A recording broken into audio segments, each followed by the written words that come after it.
कहानी शुरू होती है एक जंगल को दिखाते हुए। एक आदमी पागलों की तरह इस जंगल से निकलने की कोशिश में था। जंगल इतना घना था कि यहाँ से बाहर जाने का कोई रास्ता नहीं नजर आ रहा था। ये इंसान सूरज को देखते हुए आगे बढ़ा था, लेकिन अब सूरज भी ढल चुका था। लेकिन उसने भागना नहीं छोड़ा। भागते भागते एक पॉइंट आया जहाँ एक फेरी के स्केलेटन पे उसे लिखा मिला पॉइंट ऑफ नो रिटर्न, यानी यहाँ से कोई वापस नहीं जा सकता। इस बोर्ड को देखकर परेशानी उसके चेहरे पे साफ जाहिर थी। अंधेरा गहरा हो जाता है और एकदम से सारे परिंदे उड़कर यहाँ से चले जाते हैं। छुपने की कोई जगह भी नहीं थी। ये आदमी बहुत ज्यादा डर रहा था, इसीलिए दरख्त के ऊपर चढ़ जाता है और उसकी बदकिस्मती कि वो इतने ऊंचे दरख्त से गिर गया। इससे पहले कि वो बेहोश हो जाता, हम देखते हैं कि कोई उसे खींच के ले गया। खींचने वाला कौन था ये नहीं दिखाया गया, लेकिन हमें इस आदमी की दर्द भरी चीखें सुनाई दी गई। सीन कट होता है और हमें 6 दिन बाद शहर में मीना नाम की एक लड़की को दिखाया जाता है। मीना की कोई दोस्त या फैमिली नहीं थी सिवाय एक बहन के। इस टाइम वो जिस पेट स्टोर पे काम कर रही थी,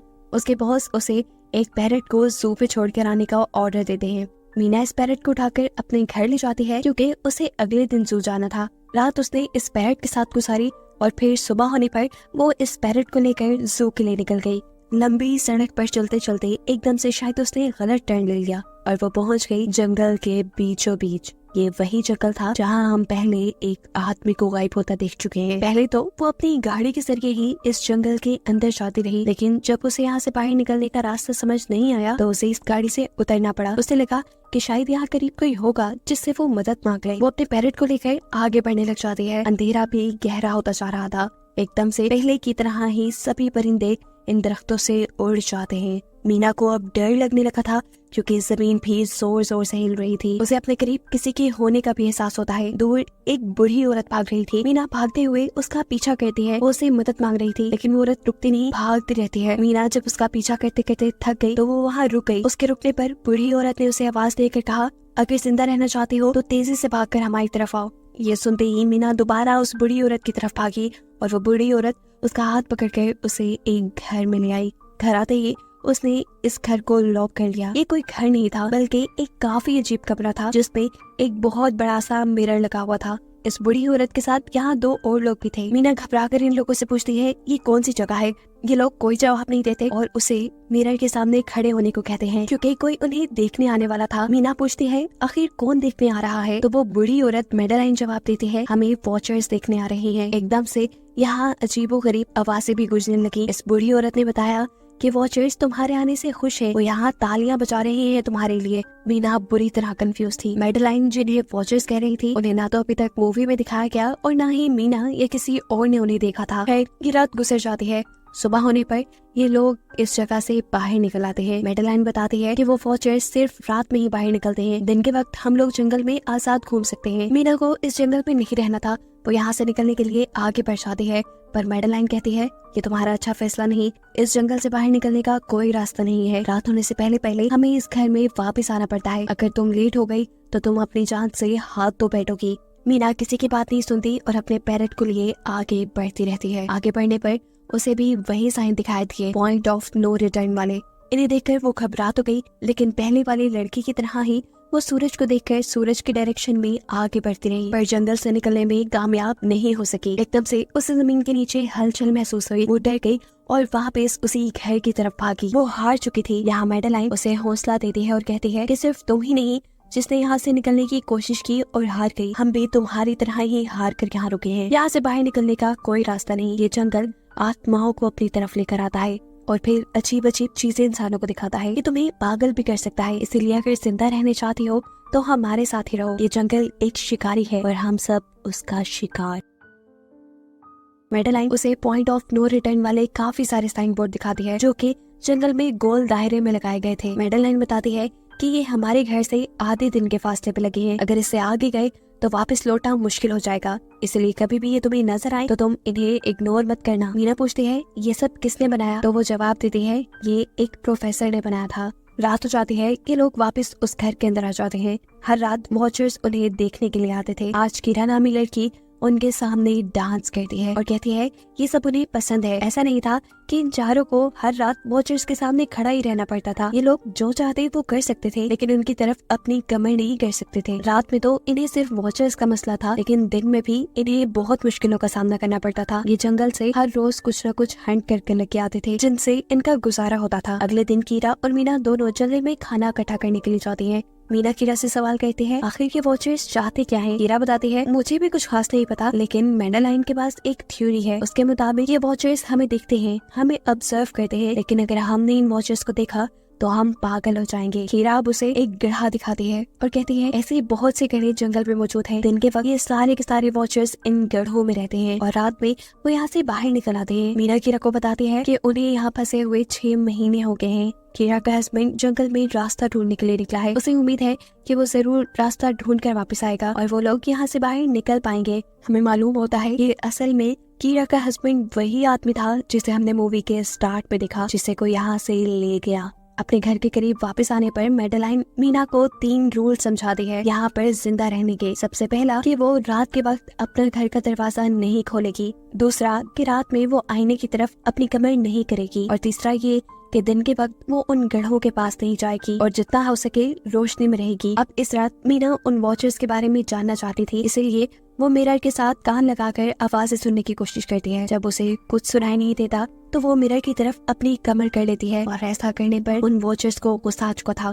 वो लोग जोर जोर से उस मिरर को मारने लग जाते हैं, यहाँ तक कि मिरर के अंदर क्रैक भी आ जाता है। शोर से मैडेलाइन भी उठ जाती है और वो मीना को मिरर की तरफ खड़े रहने को कहती है। ऐसा करने पे उनका गुस्सा ठंडा हो सकता था। खैर ये रात भी कट जाती है और अगले दिन मीना डैनियल के साथ शिकार पर निकलती है। मीना क्योंकि अपने अच्छे दिन यहाँ जाया नहीं करना चाहती थी, इसलिए वो यहाँ से निकलने की तैयारी कर रही थी। वो डैनियल से पूछती है क्या आज तक तुमने किसी वॉचर को देखा? डैनियल ना में जवाब देता है। तब मीना डैनियल को समझाती है कि मुझे लगता है कि ये सब मैडेलाइन की बनाई हुई कहानियां हैं, जिसके अंदर वो हमें फंसा रही है। हमें जरूर इन गढ़ों को जाकर चेक करना चाहिए, शायद हमें यहाँ से बाहर जाने का कोई रास्ता मिल जाए। डैनियल जो कि खुद यहाँ से बाहर जाना चाहता था, ना की बातें मान लेता है और अब मीना अपने साथ रस्सी बांधकर उस गड्ढे के अंदर उतरती है।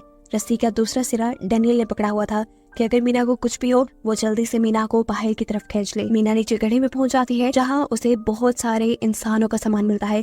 मीना इस सामान को इकट्ठा कर लेते हैं, जरूर वो जंगल में फंसे हुए इंसानों का ही सामान होगा। रस्ते के सहारे मीना और डैनियल उस सामान को बाहर ले आते हैं और इससे पहले कि मीना उस गड्ढे से बाहर निकलती, उसे गड्ढे के अंदर किसी की उंगलियां दिखाई देती हैं। वो ठीक से तो नहीं देख पाई कि ये क्या चीज थी, लेकिन वो डर गई। ये लोग उस सारे सामान को लेकर अपने सेफ हाउस में आ गए, जहाँ मैडेलाइन ने उसे पूछा कि ये सामान तुम्हें कहाँ से मिला। ये लोग झूठ बोल देते हैं कि ये सामान उन्हें जंगल से मिला है। मैडेलाइन को इस जंगल में रहते हुए बहुत अरसा गुजर चुका था। वो जानती थी कि ऐसा सामान उसे जंगल से नहीं बल्कि गड्ढे से मिला होगा। वो मीना से पूछती रह जाती है बताओ तुमने गड्ढे के अंदर क्या देखा, लेकिन मीना उसे कुछ नहीं बताती। अब इन लोगों को गड्ढे से कैमरा भी मिला था। इस कैमरा को सीसीटीवी कैमरा बनाकर डैनियल और मीना इस घर के बाहर लगा देते हैं ताकि ये लोग भी वॉचर्स को देख पाएं। मैडेलिन उनको समझाती रह जाती है ये तुम गलत कर रही हो, लेकिन ये दोनों उसकी एक नहीं सुनते। आज ये लोग वॉचर्स के ही इंतजार में बैठे थे ताकि इन्हें वो देख पाएं। अभी तक वॉचर्स नहीं आए थे, लेकिन आज इनके साथ कुछ अजीब होता है।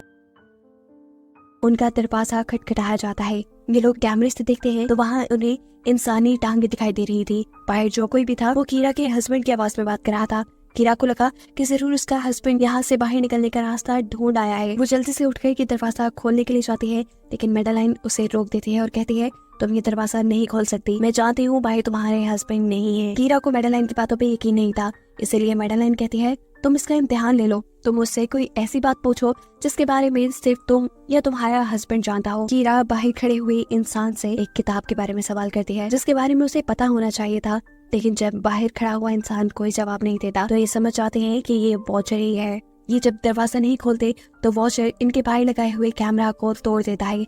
सभी वॉचर अब गुस्से में आ चुके थे। वो इनके घर के बाहर लगा हुआ शीशा भी तोड़ने वाले थे, लेकिन ये सब लोग शीशे के सामने खड़े हो जाते हैं। उनके ऐसा करने पर वॉचर्स ने शीशा तोड़ना बंद कर दिया और वो इनको मारने नहीं आए। रात इनके साथ ये काफी सारी गलत चीजें हो गई थी, इसीलिए डैनियल और मीना ने डिसाइड किया कि वो मैडेलाइन को सच बता देंगे कि वो गड्ढे में गए थे। और इस बात से वो बहुत ज्यादा गुस्सा हो जाती है कि उन्होंने एक रूल तोड़ दिया था। मैडेलाइन उस गड्ढे से लाया हुआ सारा सामान उठाकर वापस उसी गड्ढे में फेंक देती है और अब ना चाहते हुए मीना भी यही रहने वाली थी। वक्त गुजरता गया, मौसम भी बदल गया, सर्दियाँ आ गई थी, लेकिन अभी तक ये लोग यही फंसे थे। मीना हर रोज यहाँ से बाहर निकलने वाले रास्ते की तलाश में जाती थी, लेकिन उसे कोई रास्ता नहीं मिलता था। उसने एक नक्शा भी बनाया था। उसे यकीन था कि कभी तो वो ये नक्शा पूरा कर ही लेगी। सर्दियों की वजह से इन्हें खाना भी ठीक से नहीं मिल रहा था और खाना ना मिलने की वजह से इनकी दिमागी हालत खराब होती जा रही थी। और इसी सब में मैडेलिन और डैनियल का झगड़ा हो जाता है। उसे में वो मैडेलिन के साथ साथ मीना को भी बाहर ही छोड़ के कीरा को सेफ हाउस में ले जाकर लॉक कर देता है। अंधेरा भी होने वाला था। मैडेलिन और मीना बहुत दरवाजा खटखटाती है, डैनियल की मिन्नतें करती है कि प्लीज ये दरवाजा खोल दो, लेकिन वो दरवाजा नहीं खोलता। फिर अंधेरा भी हो गया और मजबूरन इन्हें अपनी जान बचाने के लिए एक घने दरख्त के नीचे खड़ा होना पड़ा। अब तो इन्हें वॉचर्स के आने की आहटें भी सुनाई दे रही थी। इस टाइम मीना और मैडेलिन के साथ हम ऑडियंस को भी इन वॉचर्स की एक झलक दिखाई जाती है। ये लोग लंबे लंबे, पतले और खतरनाक थे। अपने गढ़ों से निकलकर ये सब इंसानों को देखने के लिए इस सेफ रूम तक पहुंचते हैं। और जब ये लोग देखते हैं कि मीना और मैडेलिन वहाँ नहीं है, तो उनको खाने के लिए ये लोग जंगल में उन्हें ढूंढने लग जाते हैं। और इन क्रिएचर्स के दूर जाते ही मीना और मैडेलिन को मौका मिल जाता है दोबारा अपने सेफ हाउस तक आने का। इस मर्तबा वो जोर जोर से दरवाजा खटखटाते हैं और आखिर डैनियल उनके लिए दरवाजा खोल ही देता है। ये लोग घबराए हुए थे क्योंकि इन लोगों ने अब वो क्रिएचर देख ली थी। मैडेलिन इन सब से आकर कहती है कि मैंने तुमसे झूठ बोला था कि मैं यहाँ पे फंस गई। असल में मैं इन्हीं क्रिएचर्स की तलाश में यहाँ आई थी, क्योंकि मैंने किताबों में पढ़ रखा था कि ये सारे क्रिएचर्स परियां हैं, फेरीज हैं। लेकिन यहाँ आकर मैंने जब इन्हें देखा तो मुझे पता चला कि ये तो मॉन्स्टर यानी राक्षस हैं और साथ ही साथ काफी अक्लमंद भी। ये लोग भेस बदल सकते हैं। मैंने जिसको देखा था उसने बिल्कुल मेरे जैसा ही अपना रूप बना लिया था, बस उसके बाल थोड़े बिखरे हुए और आंखों के नीचे गड़े थे। मैंने उनकी इन हरकतों से अंदाजा लगाया कि वो हम जैसा बनने के लिए हर रोज कुछ सीखते हैं, इसीलिए ये हर रोज आकर हमें ऑब्जर्व करते हैं और जो काम हम करते हैं वैसे ही काम ये लोग करने लग जाते हैं। इनकी इन्हीं बातों के दौरान दोबारा दरवाजे पे खटखटाहट होती है। ये क्रिएचर्स अब इन्हीं की तरह बोल रही थी। वो अंदर आना चाहती थी लेकिन ये दरवाजा नहीं खोल सकते थे। अगर ये दरवाजा ना भी खोलते फिर भी क्या हो जाता। उन क्रिएचर्स में इतनी ताकत थी कि वो इस लोहे के दरवाजे को तोड़ के अंदर आ जाएं। इन लोगों को कहीं छुपना था। सभी को कुछ समझ नहीं आ रही थी, पर अचानक डैनियल की नजर फर्श पे पड़ती है। यहाँ फर्श थोड़ा ऊपर नीचे था। वो जैसे ही कारपेट उठाकर दिखता है तो नीचे एक बंकर था। ये लोग बिना वक्त जाए किए उस बंकर का दरवाजा खोल के उसके अंदर चले जाते हैं और फिर बंकर बंद कर लेते हैं। ये लोग इस चीज से हैरान थे कि ये बंकर इतने अरसे से यहाँ था और इन लोगों को पता भी नहीं चला। इस बंकर के नीचे बहुत फैसिलिटीज थी, हजारों दिन का खाना, बहुत सारे टीवी, टेक्नोलॉजी और भी बहुत सा जरूरत का सामान रखा था। मीना जानना चाहती थी कि आखिर ये जगह किसने बनाई, इसीलिए वो इस कंप्यूटर को ऑन कर लेती है। इस कंप्यूटर में इंटरनेट तो नहीं था, लेकिन बहुत सा डाटा सेव था, जिसे खोलने पर इन्हें पता चलता है कि ये सारी जगह डॉक्टर मार्टिन ने बनाई थी। ये असल में प्रोफेसर को इन क्रिएचर्स के बारे में पता था। वो इन क्रिएचर्स पर रिसर्च करना चाहता था, इसीलिए उसने ये बंकर बनाया था। वो इस बंकर में रहता था। पैसों का लालच देकर वो दूसरे इंसानों को यहाँ लेकर आता था और रात के वक्त उन्हें ऊपर रूम्स में छोड़कर खुद इस बंकर में आकर छुप जाता था और वो मॉन्स्टर फिर उन इंसानों को खा जाया करते थे। अपनी सारी रिसर्च के दौरान डॉक्टर मार्टिन बताते हैं कि ये क्रिएचर कोई मॉन्स्टर नहीं बल्कि असल में फेरीज थी जो पहले इंसानों के साथ रहती थी, लेकिन फिर इंसानों ने इन्हें धोखा दिया। इन्हें यहाँ जंगलों में फंसाकर वो यहाँ से निकल गए और काफी साल जमीन के नीचे रहने की वजह से इनका जादू और इनके पर चले गए। डॉक्टर मार्टिन बताते हैं कि सारी रिसर्च के दौरान उन्हें एक सबसे अलग फेरी मिली जो रोशनी में भी उन गढ़ों से बाहर आ सकती थी। वो अच्छी थी, उसे डॉक्टर मार्टिन को मारा नहीं। डॉक्टर मार्टिन उसे यहाँ ले आया। वो फेरी मार्टिन के साथ रहकर सब कुछ सीख गई, लेकिन थोड़े अरसे बाद इन दोनों के अंदर कोई लड़ाई हो गई। इस कंप्यूटर में बहुत सी वीडियोस थी और हर वीडियो में डॉक्टर मार्टिन ने कुछ न कुछ बताया हुआ था। मीना बस ये जानना चाहती थी कि आखिर में क्या हुआ, इसीलिए वो सबसे आखिरी वीडियो प्ले करती है जिसमें वो देखती है कि प्रोफेसर खुद को और उस फेरी को मारने वाले हैं। मरने से पहले वो इस जंगल में फंसे हुए लोगों के लिए यहाँ से निकलने का रास्ता बता देता है और कहता है कि शाम में जिस डायरेक्शन में परिंदे भागते हैं उसी डायरेक्शन में भागने से वो लोग इस जंगल से निकल सकते हैं। उसने इस रिकॉर्डेड मैसेज में कहा था कि अगर कोई इस जंगल से निकलने में कामयाब हो गया तो यूनिवर्सिटी में जाकर मेरी सारी रिसर्च तबाह कर देना। बस कुछ राज से रहने चाहिए। मैंने यहाँ आकर बहुत बड़ी गलती की थी। मैं वो दुनिया नहीं बना सका जिसका मैंने ख्वाब देखा था। मैं इंसानों और फेरिस को एक साथ नहीं रख पाया। खैर, आज रात इनकी काफी खुशी में कटती है क्योंकि इन्हें बाहर जाने का रास्ता मिल गया था। सभी लोग अब बंकर से बाहर निकलते हैं तो देखते हैं कि इनका सेफ हाउस ऑन वॉचर्स ने पूरी तरह तबाह कर दिया है। ये लोग अब यहाँ जंगल से निकलने के रास्ते में बढ़ जाते हैं। वो परिंदे जिनके बारे में प्रोफेसर बता रहे थे वो तो शाम को उड़ने वाले थे, लेकिन इन्हें शाम होने से पहले जंगल से बाहर निकलना था, इसलिए मीना अपने पास मौजूद पैरट को आजाद कर देती है। जिस डायरेक्शन में वो उड़ता है ये लोग उसी डायरेक्शन में चलने लग जाते हैं। चलते हुए रास्ते में इन्हें एक कब्र मिली। मेडेलाइन इस कब्र को देखकर बताती है कि एक वक्त था जब ये लोग इंसानों के साथ रहते थे, लेकिन इंसानों ने इनके साथ बहुत बुरा किया, धोखा किया और इन्हें यहाँ जंगलों में छोड़कर वो चले गए। और क्योंकि इन फेरीज ने अपने पर और अपनी जात को खो दिया, इसलिए अब कभी वो इस जंगल से बाहर भी नहीं जा सकते। चलते हुए ये लोग एक नदी के पास पहुंच गए। फाइनली इस नदी के जरिए ये लोग इस जंगल से निकल सकते थे। शाम भी हो चुकी थी। वो फेरीज, वो वॉचर्स अब जमीन से बाहर निकलने लगे थे। इससे पहले कि ये लोग डॉक्टर मार्टिन की बोट में बैठकर यहाँ से दूर चले जाते, डेनियल को यहाँ अपना साथी जॉन मिल जाता है। वो जख्मी हालत में था। डेनियल उसकी मदद के लिए आगे बढ़ता है। बाकी सब अपनी बोट में बैठ गए थे। इससे पहले कि डेनियल वापस आता, ये लोग देखते हैं कि डेनियल जिसकी मदद करने गया वो कोई इंसान नहीं बल्कि रूप बदलने वाली फेरी थी, जिसने अब उनकी आंखों के सामने डेनियल का रूप ले लिया था। ये सब लोग डेनियल के लिए कुछ नहीं कर पाते।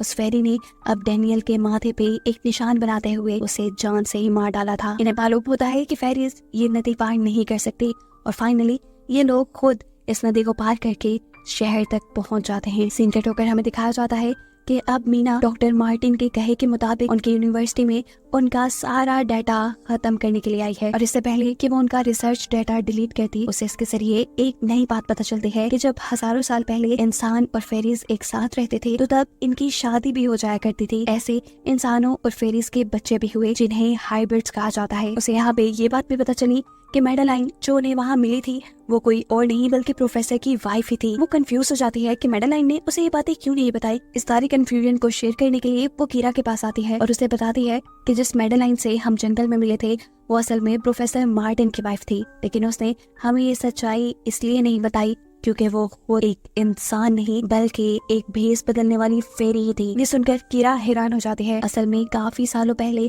प्रोफेसर की वाइफ मेडेलिन लंग्स कैंसर की वजह से मर गई थी। प्रोफेसर उनसे बहुत प्यार करते थे, वो उनके साथ ही रहना चाहते थे।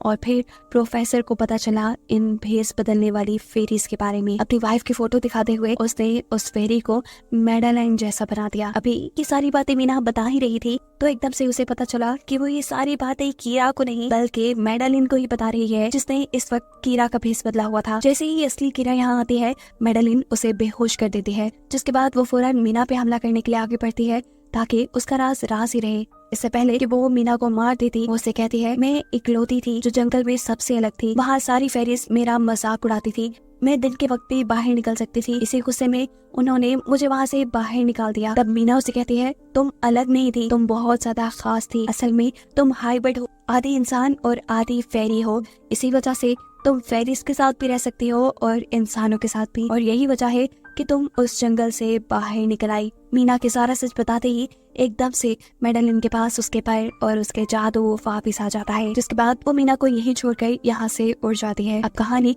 कुछ हफ्तों बाद की दिखाई जाती है जहाँ मीना अब अपनी बहन के पास गई है। जंगल और फेरी वाले सारे वाक्य के बाद वो काफी डर गई थी और अब वो अपनी बहन के साथ ही रहना चाहती थी। उसने अपनी बहन को बताया कि मुझे लगता है कि वो फेरी अभी भी मेरा पीछा करती है। तब मीना की बहन उसे कहती है तुम डरो नहीं, कुछ नहीं होगा। और कहानी के आखिरी सीन में हमें एक बच्ची को दिखाया जाता है जो कि इस वक्त भी मीना के घर के नीचे ही थी। ये कोई और नहीं बल्कि वो फेरी मेडेलाइन ही है जो इनकी दुनिया में इस बच्ची के रूप में रह रही है। और इसी को दिखाते हुए ये कहानी यहाँ खत्म हो जाती है।